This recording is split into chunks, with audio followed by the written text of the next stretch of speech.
नमस्कार दोस्तांनो. तुम्ही कधी पोलीस स्टेशनमध्ये तक्रार द्यायला गेला आणि पोलिसांनी ही एफ-आय-आर नाही एन-सी-आर आहे असं सांगितलं आहे का?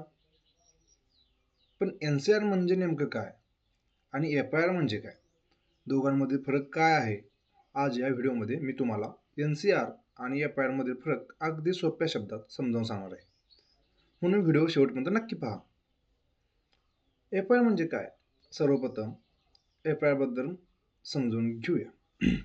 एफ-आय-आर म्हणजे फर्स्ट इन्फॉर्मेशन रिपोर्ट, म्हणजे एखादा गंभीर गुन्ह्याची पहिली अधिकृत नोंद.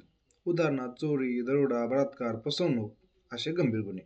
अशा गुन्ह्यांमध्ये पोलीस तक्रार मिळताच एफ-आय-आर नोंदवतात. एफ-आय-आर झाल्यावर कोणाचीही पोलीस परवानगी न घेता तपास सुरू करू शकतात आणि गरज असल्यास आरोपीला अटक करू शकतात. महत्त्वाची गोष्ट लक्षात ठेवा, एफ-आय-आर म्हणजे गुन्हेगार दोषी ठरला असं असत नाही. एफ-आय-आर मध्ये नाव आलं की तो व्यक्ती गुन्हेगार आहे असं होत नाही, तर तो त्यावेळी आरोपी म्हणून बोलवला जातो त्याला. त्यानंतर ट्रायलचा खूप मोठा भाग असतो. कोर्टमध्ये चार्ज फ्रेम, एव्हिडन्स वगैरे झाल्यानंतर तो गुन्हेगार सिद्ध होतो किंवा तो आरोपी असून नंतर त्याची निर्दोष मुक्तता होते. तो फक्त तपास सुरू करण्याचा पहिला टप्पा असतो एफ-आय-आर म्हणजे. आता एन-सी-आर म्हणजे काय? सर्वसाधारण भाषेमध्ये एन-सी दाखल झाली, एन-सी दाखल करून घेतली, एफ-आय-आर करून घेतलं नाही. आता एन-सी म्हणजेच एन-सी-आर, नॉन कॉग्निजेबल रिपोर्ट, म्हणजे किरकोळ स्वरूपाच्या गुन्ह्याची नोंद. उदाहरणार्थ शिवीगाळ, साधी भांडणे, किरकोळ धमकी, छोट्या वादातून झालेल्या तक्रारी. अशा प्रकारामध्ये पोलीस एफ-आय-आर नोंदवत नाहीत, ते फक्त एन-सी-आर लिहून घेतात. एन-सी-आर मध्ये पोलीस स्वतःहून तपास सुरू करू शकत नाहीत. तपास करायचा असेल तर न्यायालयाची परवानगी लागते आणि एन-सी-आर मध्ये थेट अटक करता येत नाही.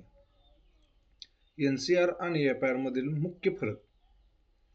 आता दोघांमधला फरक सोप्या शब्दात समजून घेऊया.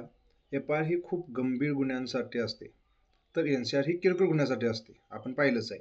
एफ-आय-आर मध्ये पोलीस लगेच तपास सुरू करू शकतात. 60 दिवसात ते 90 दिवसात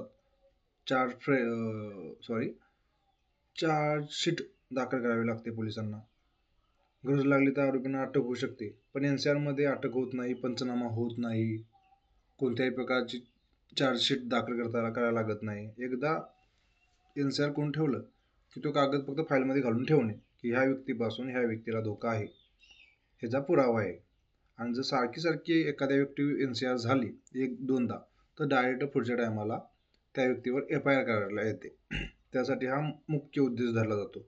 पण काही वेळा काय होतं, एन-सी-आर घेऊन तुम्ही एखाद्या वकिलाला, चांगल्या वकिलाची भेट घेतली, त्यानंतर तुम्ही त्याची प्रायव्हेट कंप्लेंट म्हणून कोर्टात डायरेक्ट त्या एन-सी-आरच्या बेसवर केस दाखल करू शकता.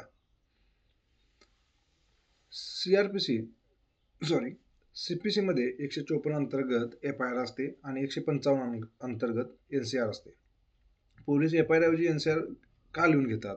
काही वेळा असं होतं की एखादा गंभीर गुन्हा असतो आणि पोलीस एफ-आय-आर घेत नाहीत, तर एन-सी-आर घेतात.